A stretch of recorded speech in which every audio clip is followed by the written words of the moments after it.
So what if the ultimate blueprint for financial freedom hasn't actually changed in, like, 6,000 years, and it's just been waiting for you to notice it? I mean, that is a wild thought, right? It really is. And welcome to the Deep Dive, everyone. Today, our mission is basically extracting the most mind-blowing concepts and just really practical life lessons from George S. Clason's classic, The Richest Man in Babylon. Yeah, we are looking at these amazing sources today.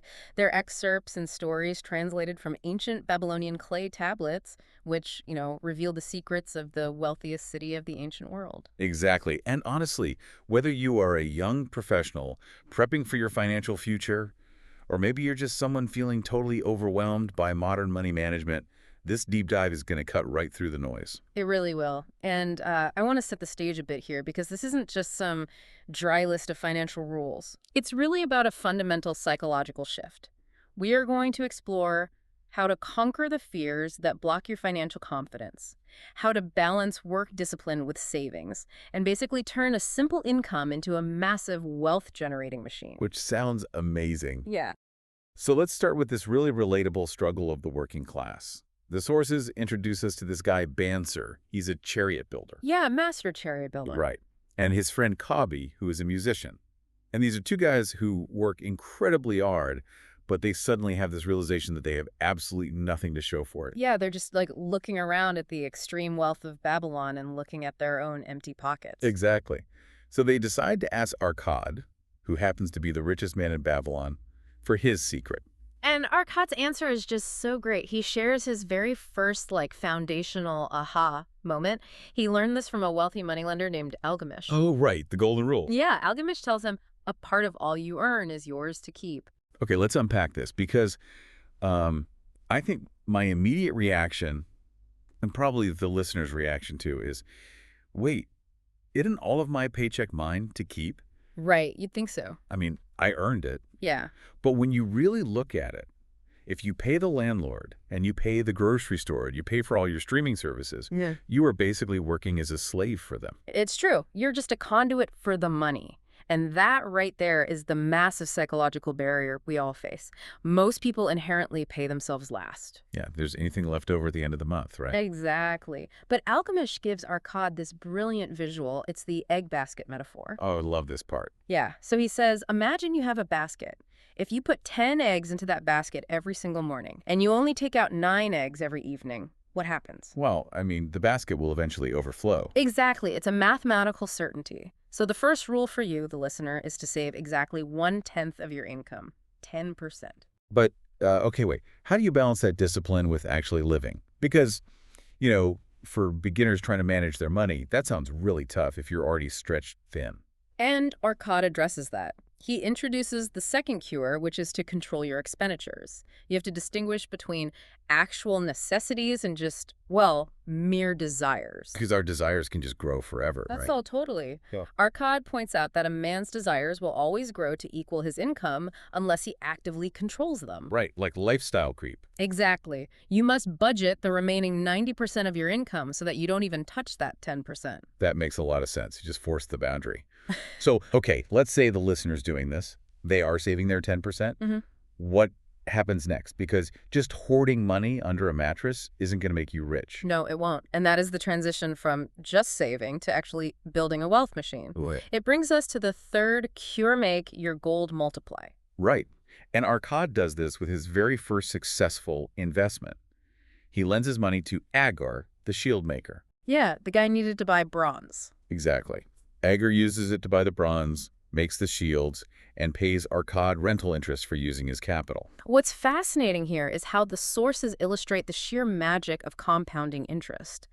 There's this story about a farmer. Oh, the one with the newborn son. Yes, so this farmer takes just 10 pieces of silver, a pretty modest amount, and gives them to a moneylender to invest for his son. Just letting it sit there. Well, more than just sitting. The moneylender pays interest, but the crucial part is that the farmer leaves the interest there to compound with the principal. He doesn't skim the profits. No, he lets it ride. And over 50 years, those original 10 silver pieces grew to 167 pieces. That is just insane. It really is. It requires this massive psychological shift. You have to stop seeing your savings as just like a safety net for emergencies. You have Right. to start seeing every single coin as a golden slave that works for you. And then the children of those slaves, the Yeah. interests, they also go to work for you. Exactly. It creates an endless wealth machine. But, okay, with the money finally growing, a new psychological barrier comes up, which is the fear of losing it. Because that fear can really paralyze your financial confidence. Oh, definitely. People get terrified of making a mistake. And Arkad actually makes a huge mistake early on. I love this part of the source. He saves up his gold, and then he gives it to Asmur, who is a brickmaker. Right, the brick maker. Yeah, he gives it to a brickmaker to travel and buy rare Phoenician jewels. And of course, the brickmaker gets scammed with bits of colored glass, and Arkad loses absolutely everything. I mean, it's painful to read. It is. But it is exactly like taking your life savings and giving it to your plumber to invest in the stock market. That is such a good analogy, and it perfectly sets up the 5 laws of gold, which Arkad later gives to his son, Nomasir, to basically act as a shield against that exact kind of failure. Right, to protect the wealth. So what are those laws, practically speaking? Well, the core of it is that gold clings to those who seek advice from wise experts. And conversely, it flees from those who invest in unfamiliar schemes. Or trickster. Exactly. Or people who force it to impossible earnings. Get rich quick schemes. So what does this all mean for the listener trying to apply this tomorrow? It means practical daily risk management. Protect your principal. Avoid those crazy high-yield traps, and only invest in areas where you actually understand the mechanics or you've consulted true experts. Simple but profound. But, I think some listeners might be thinking right now, okay, this is great, but I'm drowning in debt right now.